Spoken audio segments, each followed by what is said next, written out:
We live in a world that clearly rewards the loud and the aggressive. Look at almost any metric of modern success, and society tells us that to conquer the world, you have to push yourself to the front, promote your own brand, and dominate the competition. We think of this as a modern hustle culture, but it's ancient history. Kings like Nebuchadnezzar built massive empires on this exact foundation of raw dominance and pride, which makes one of the most famous teachings of Jesus completely baffling. In the Sermon on the Mount, he stands up and says, "Blessed are the meek, for they will inherit the earth." To our ears, that sounds like a typo. We have been conditioned to use the word meek as a strict synonym for weak. We picture someone soft, passive, or willing to be a doormat. Why would the creator of the world entrust its future to someone who can't even stand up for themselves? It seems impossible that a fragile doormat would be chosen to steward the planet. If the world's definition of power is right, then Jesus is talking nonsense. Or maybe our definition of what it actually means to be meek is backwards. The disconnect comes from translation. The original Greek word used in Matthew is praeis, introducing a definition of strength our culture rarely acknowledges. Praeis describes someone possessing massive, lethal strength, but choosing to hold it back for others. To see how this works in the real world, consider the relationship between a young girl named Audrey and her massive horse, Gypsy. The physical power disparity here is absurd. Gypsy weighs nearly 1,000 pounds. She is a wild, incredibly strong mammal, fully capable of bucking, throwing, or crushing the tiny elementary schooler trying to ride her. Yet Audrey makes the animal do whatever she wants. The secret is a small piece of metal called a bit, placed right in its mouth. That bit doesn't make the horse weak. The animal is still stronger, faster, and far more dangerous than any human.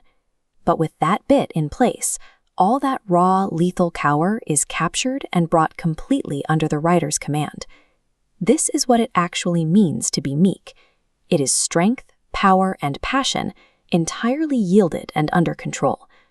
Throughout the entire Bible, only 2 specific people are explicitly labeled with this word, and neither of them fits the stereotype of a passive doormat.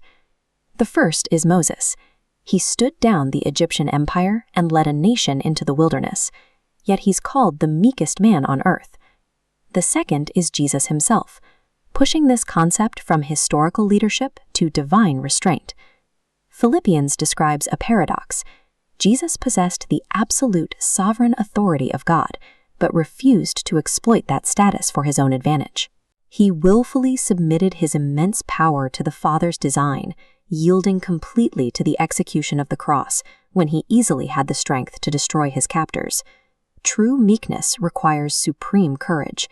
It takes far more internal strength to holster a weapon and surrender to God's will than it ever does to draw it in anger. So if meekness is controlled strength, what does that actually look like in your day-to-day life?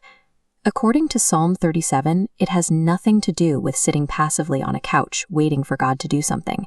It is highly active. It means using your strength to deliberately inject truth, beauty, and goodness into your specific domain. It means you don't shrink back from darkness. When you see evil or fractured relationships in your community, you use your controlled strength to run directly toward them. You develop a deep hunger for right relationships with God, yourself, others, and the world. God uses these surrendered individuals to restore order to chaotic environments. That means a high-powered corporate executive can be incredibly meek.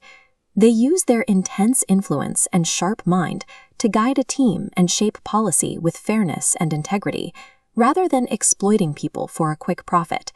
And that exact same kingdom mandate applies to the facility worker cleaning the building.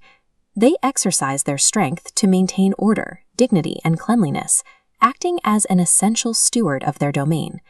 Which brings us back to the original paradox. Why do the meek inherit the earth? Because God cannot trust the aggressively proud.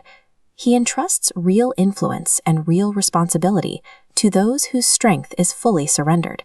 Because only the truly meek can be trusted to heal and rule a fractured world.